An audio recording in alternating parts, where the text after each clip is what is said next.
wala akong tiwala sa lalaki yan. Sige na, umuwi ka na. Eh kuya, kaya nga ako pumunta dito kasi gusto kitang makita eh. Oh, sige. Ha?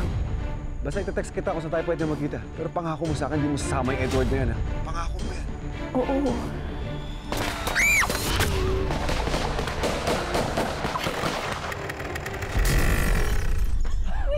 Ryan, wala dito yung ate mo. Eh, nasan siya? Hindi ko alam. Wala naman akong alam sa mga ginagawa nila eh.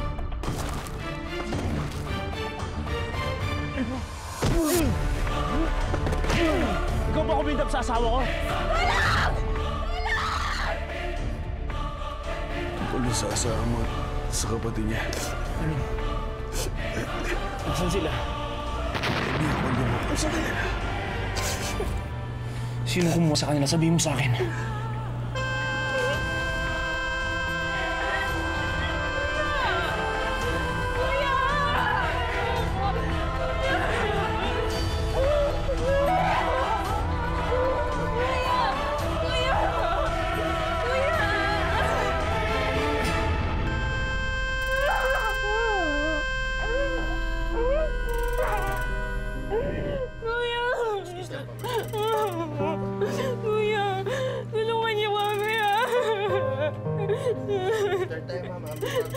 Kausap ko lang yung kuya ko eh. 5, 6, 7. Kuya!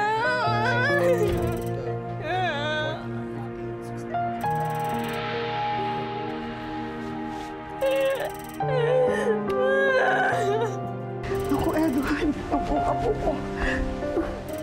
Mabuti lang dito ka na. Naku, sigurado, no, nagugutom na at paghahanda kita. Sige po, Lola. Nahanap mo yung mga anak ko? Edward, nasaan sila? See? Puro ka na ng salita. Ang sabi ni Agent Manny, nakikialam ka ng kaso. Kaya pumalpak na naman.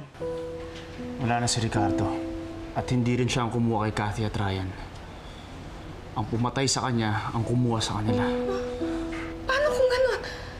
Nasaan ang mga anak ko? What are you doing? Ano na mangyayari sa mga anak ko? Hindi pwedeng mawala sa akin ang mga anak ko. Hindi ko kayang mawala sa akin ang mga anak ko! Swelo, calm down. Ado ka kasing pakialamero eh. Dapat pag ganon, nire-report mo na lang sa amin. Mas alam namin ang gagawin. Sayang si Ricardo, may alam pa yun. Sana nabuhay pa siya. Hindi ka Diyos para sabihin mo sa akin kaya mong buhayin si Ricardo. Sinasabi ko lang, sa mga ganong pagkakataon, mas may alam kami kaya sa'yo. Ganun ba? Kapag nawalan ka na rin ng asawa, tsaka mo ako balikan at sabihin mo sa akin na alam mong ginagawa mo.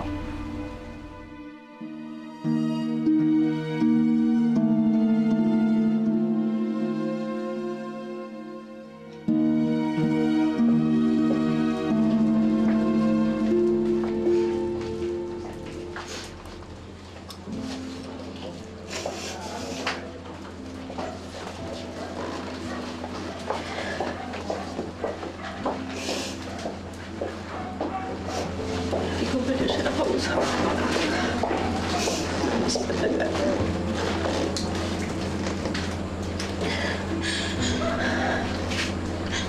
Pero sabi niya sa akin,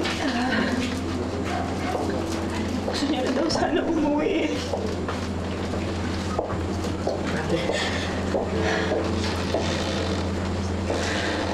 Wala naman lang gumawa nito kay Kuya. Mabait naman siya. Ano ito ginawa kay Kuya? Hindi ko na alam eh. Dapat kasi mas maaga ako pumunta doon eh. Baka buhay pa siya ngayon eh. Namali ako eh. Huwag mong sisihin ang sarili mo. Wala kang kasalanan. Baka talagang hanggang dyan na lang ang buhay ng kuya mo. Hindi.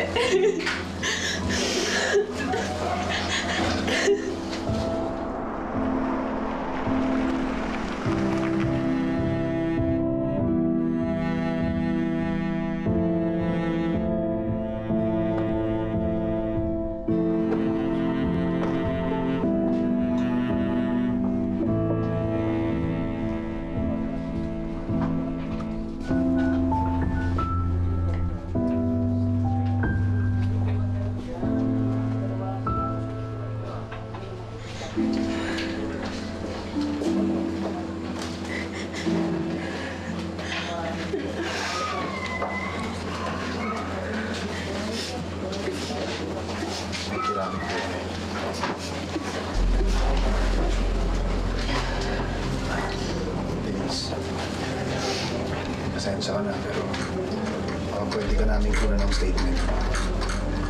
Nakamatay na ang kuya ko eh. Baka pwede pabayaan mo na kami magluksa.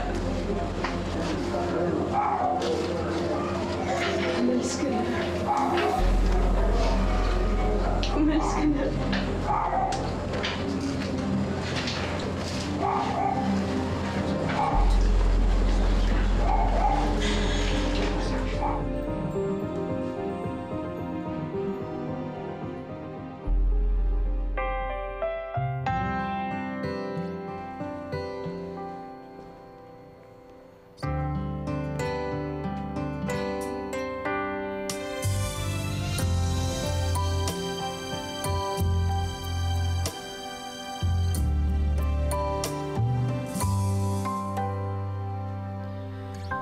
Nang minsan ay naranasan kong mag-isa. Alam kong pagod na pagod ka sa trabaho. Kaya gusto ko pag nandito ka, magre-relax ka lang. Nakita ka at nasabi kong ikaw na nga. Sarap naman. Siyempre, pinag-aralan ko to. Pag nandito ka, wala ka ibang iisipin kundi ang magpahinga. Akong bahala sa'yo. Ngayon'y narito. Paano kaya kung ikaw ang mag-relax at akong bahala sa'yo? Lieutenant Calvez. Sa'kin ay nagmamahal ng buong tapat. Nangakong akin lamang pag-ibig na wagas.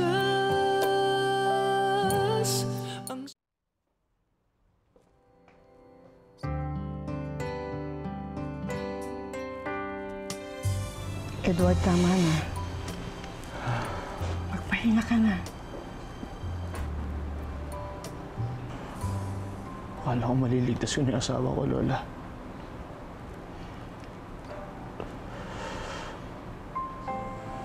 Pero kahit boses niya, hindi ko narinig.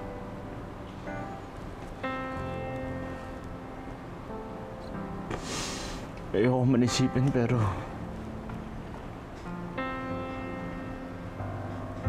sana buhay pa si Cathy.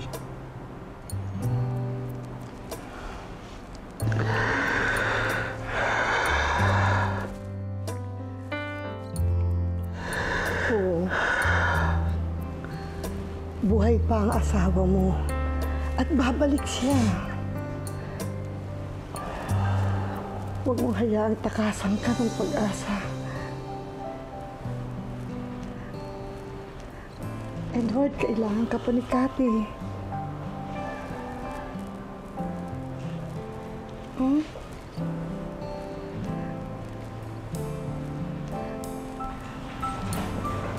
Hindi ako matatahimik dito, Lola.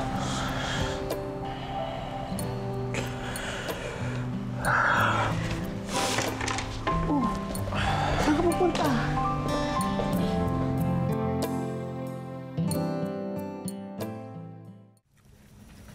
Ang galing mo pala mag-drawing. Pangarap kong maging arkitekto eh. Tsaka kapag naging arkitekto na ako, igagawa ko si nanay ng magandang bahay kagaya nito. Aga? Oo. Doon, hindi na siya maghihirap. Nagiging masaya na ang buhay namin. Salamat po sa pagpunta. Salamat po.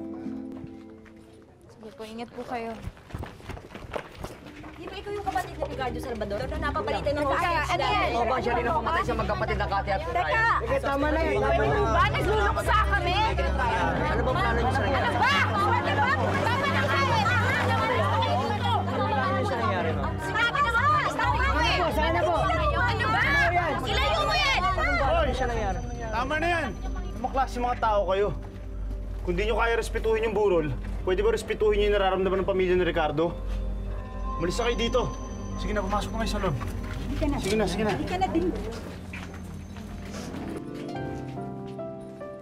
Swerte naman pala sa'yo ng nanay mo eh. Bakit ikaw? Hindi mo man lang ba naisip yung mga ganong bagay para sa mga magulang mo? Lumaki kasi ako sa ginawa eh. Lahat binibigay nila sa akin. Ako naman, puro pasarap. Puro saya. Pero hindi ko naisip na gumanti man lang sa kanila kahit konti. I'm sorry, Denise. Napagbintangan ko pa ang kuya mo.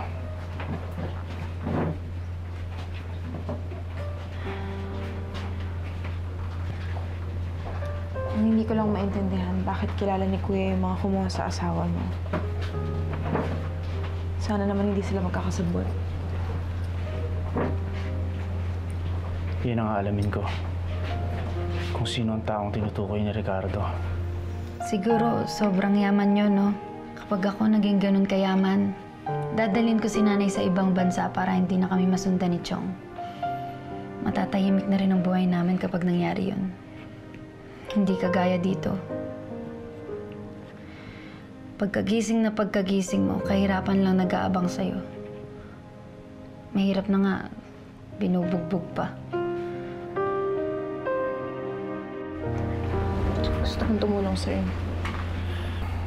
Denise, napahamak na ang kuya mo. May bunsong kapatid ka pang umaasa sa'yo. Huwag mo nilagay sa panganib ang buhay mo. Gusto ko lang naman makita yung pamatay sa kuya ko eh. Gusto ko siyang tanungin kung bakit kinuha niya yung buhay ng kapatid ko nang walang kalaban-laban. At gusto ko na humanda siya kapag nahanap ko na siya.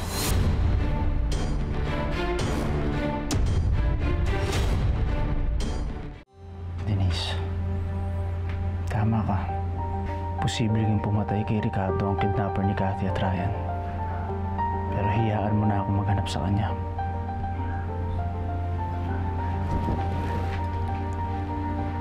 Bakit ba ayaw mo kung tumulong ay samantalang kapatid ko naman yung pinatay ng hayop na yun? Denise, ayoko lang malagay ang buhay mo sa panganib. Kailangan mo rin mag-ingat. Kuya mo napatay dito. At hiyaan mo na ako. May kailangan akong bawiin sa taong yun. At hindi ko siya titigilan, pangako ko yan. Ayaw niyo hong makipaglapit ako kay Ryan? Pati ba naman kayo, Nay? Anak, ayoko lang na mapagalitan ka na naman ng siyonggardo mo. Gawin mo na lang kung anong trabaho mo. Pero, Nay, ano ba talagang tungkol kay Ryan? Bakit siya kailangan ikulong dito? Hindi ko rin alam. Basta huwag ka na lang makipagkaibigan dyan sa Ryan na yan.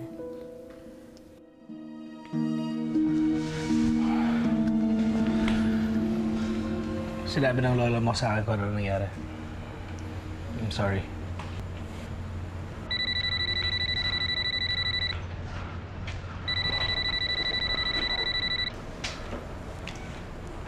Hello? Lieutenant Galvez. Nasaan ang asawa ko? Gusto ko makausap ang asawa ko. Hello?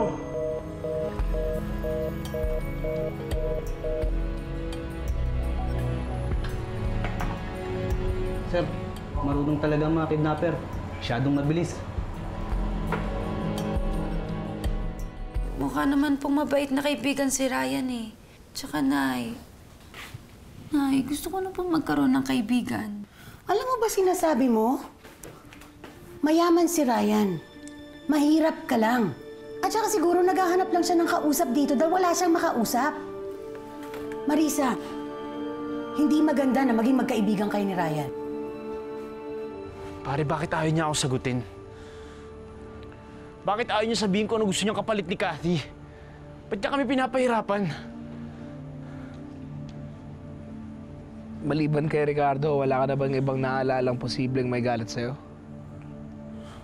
Pare, kilala mo naman ako. Inuuna ko pa ibang tao bago sa sarili ko. Wala akong kaaway. Alam mo naman yung trabaho mo eh. Hindi natin namamalayan. May natatapakan na pala tayo. Pare, hindi ko na alam gusto ko hanapin si Kathy. Alam mo yan?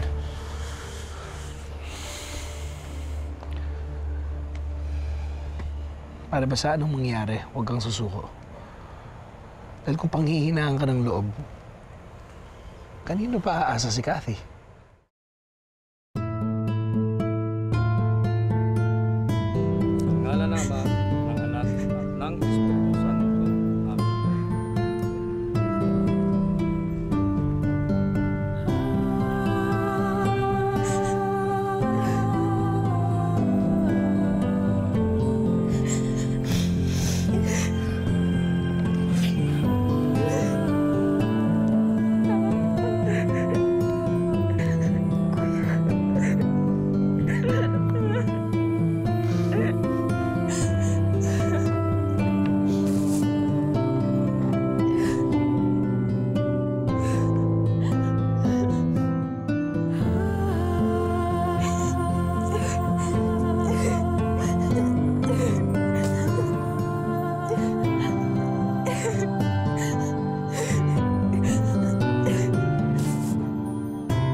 matitigil lang at di ko nahanap ang bumatay sa kuya mo.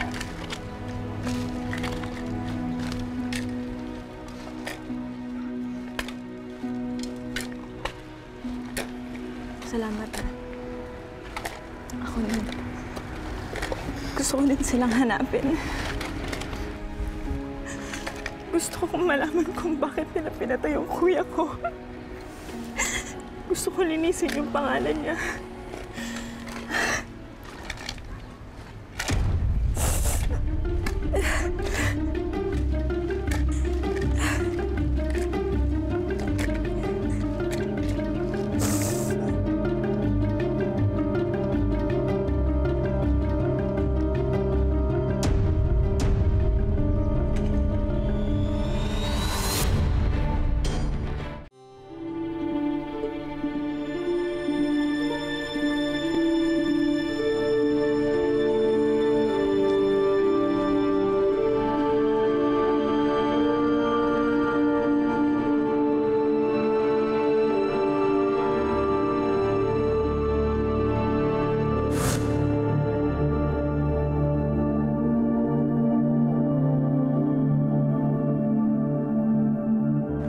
Edward! Bumubuksan yan. Baka galing sa kidnappers yan. Tingnan niyo doon. Kaya mo na kayo magbukas.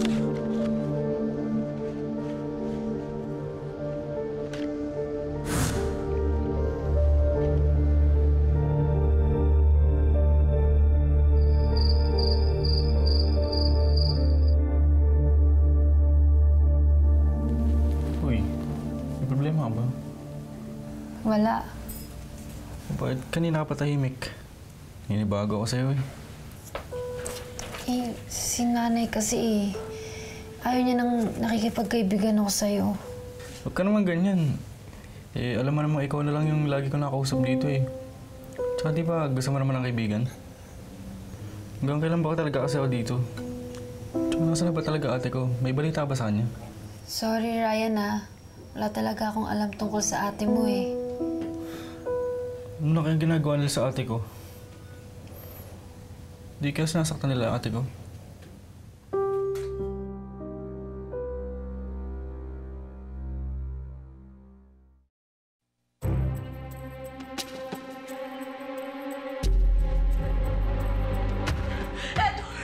Edward, tulungan mo ako. Hirap na hirap na.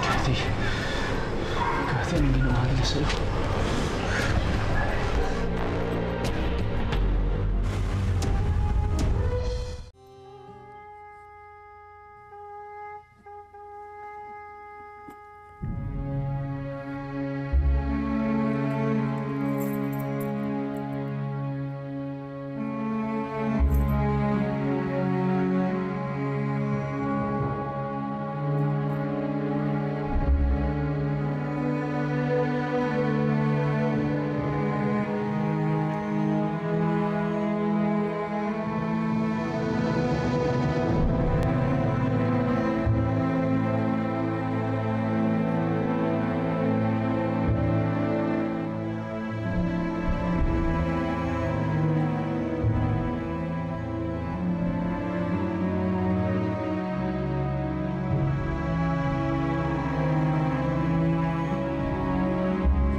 Hanapin ko yung pumatay sa'yo.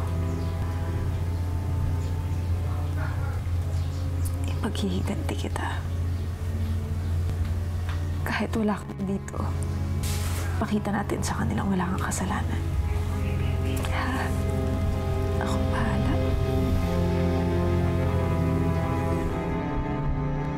Nasa walang meron ako. Oh my God, ang anak ko!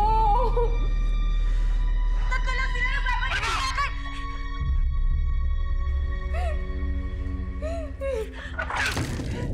Edward, tulungan mo ako! Hindi makagustuhan sila rin si Ryan!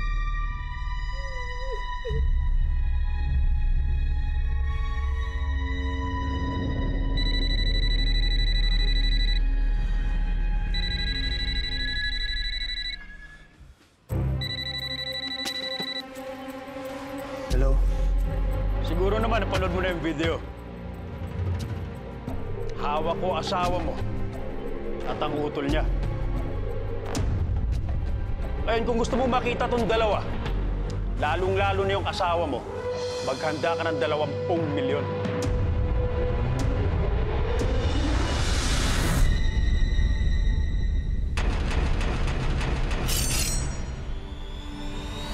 Tali mo yan. Chong, ano pong ginagawa mo sa kanya? Uy, Chong, maawa naman kayo! Sinabi ko na mahimik ka! Ngayon mo patunayan sa akin kung gaano mo kamahal si Cathy.